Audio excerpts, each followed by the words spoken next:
1단계로 낮아지고 약 한 달 만에 제자리로 돌아갑니다. 코로나19 신규 확진자는 닷새째 300명을 넘고요. 수능은 불과 열흘 정도가 남은 상황인 만큼 정부가 선제적으로 결단한 겁니다. 당장 카페, 음식점, 결혼식장, 장례식장부터 변화를 체감하게 됩니다. 먼저 수도권 사회적 거리두기 2단계로 달라지는 점을 구자준 기자가 정리합니다. 수도권의 사회적 거리두기가 모레 새벽 0시부터 2주일간 2단계로 격상됩니다. 지난 19일 서울 경기에서 1.5단계가 적용된 지 불과 나흘 만입니다. 광주에 이어 전남 전북도 1.5단계가 적용됩니다. 코로나19 신규 확진자가 330명으로 닷새째 300명대를 기록하자 서둘러 상향에 나선 겁니다. 최근 일주간 수도권의 하루 평균 확진자 수는 188.9명으로 평균 200명에 못 미치지만 정부는 선제적 조치를 취하겠다는 입장입니다. 정부는 대다수 전문가와 방역 현장의 목소리를 무겁게 받아들여 기준이 충족될 때까지를 기다리지 않고 방역당국은 지금의 확산세가 지난 2월 대구 신천 지발 유행이나 8월 수도권 유행을 뛰어넘을 걸로 보고 있습니다. 학교나 직장, 병원 등 전국의 일상적인 공간에서 소규모 집단 감염이 산발적으로 발생하고 있기 때문입니다. 노량진 임용고시 학원 관련 확진자는 76명으로 늘었고 용인시 키즈카페 집단 감염으로 34명의 확진자가 발생했습니다. 정부는 11일 앞으로 다가온 대학 수학능력 시험 전에 확산세를 잡겠다는 입장입니다. 2단계가 시행되면 카페 안에서 차를 마실 수 없고 음식점도 밤 9시 이후로는 포장 배달만 가능합니다. 유흥시설은 사실상 영업이 금지되고 결혼식장과 장례식장 인원은 100명 미만으로 제한됩니다. 정부는 2단계 격상과 동시에 소비 쿠폰 배포도 잠정적으로 중단한다고 밝혔습니다. 채널A 뉴스 구자준입니다. 네, 대학가에서 확진자가 속출하면서 일대 상권에는 이미 발길이 뚝 끊겼습니다. 안 그래도 비대면 수업으로 힘든 시간을 보내왔는데 자영업자들은 희망이 꺾였다며 긴 한숨을 내쉬고 있었습니다. 남영주 기자가 만났습니다. 신촌에서 4년째 카페를 운영하는 박혜미 씨. 휴일이면 손님으로 가득했는데 코로나 사태 이후 눈에 띄게 줄었습니다. 비대면으로 바뀌면서 좀 일단 타격이 크고요. 원래는 이번 학기는 이제 좀 반은 나오고 반은 뭐 온라인으로 비대면을 하고 하면서 조금은 희망이 있었는데 하지만 최근 주변 대학에서 확진자가 잇따르면서 이런 기대조차 접어야 하는 처지입니다.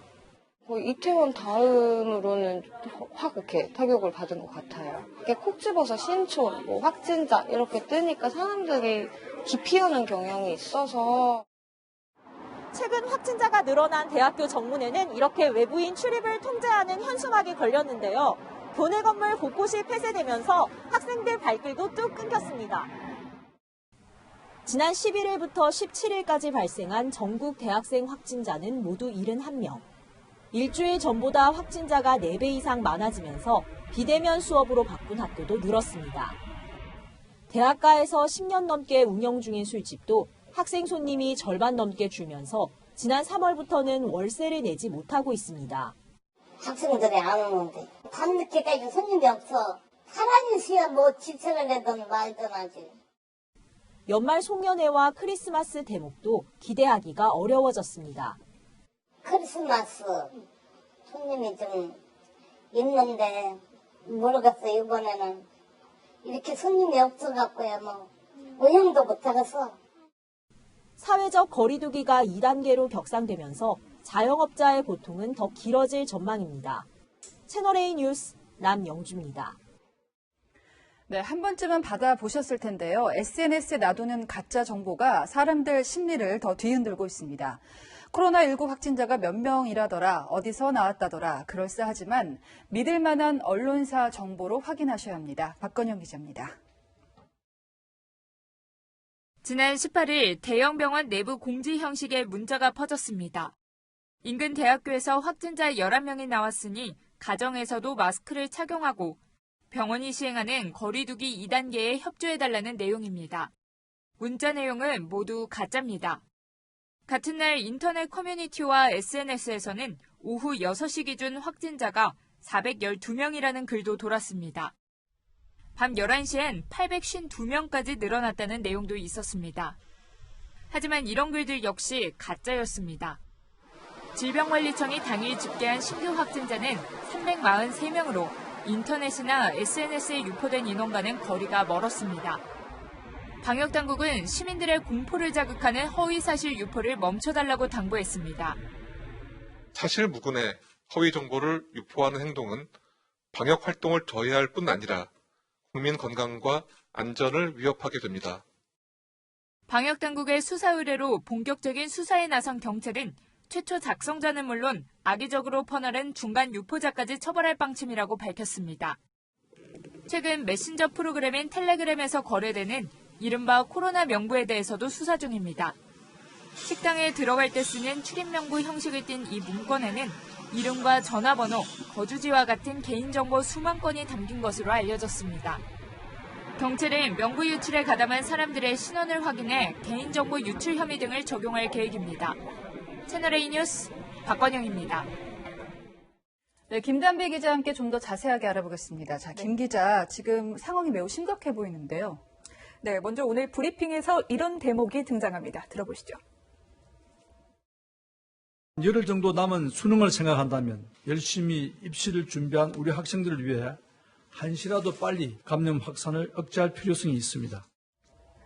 네, 지금 방역당국은 수험생이 대규모로 코로나19에 확진되는 걸 최악의 상황으로 보고 있습니다.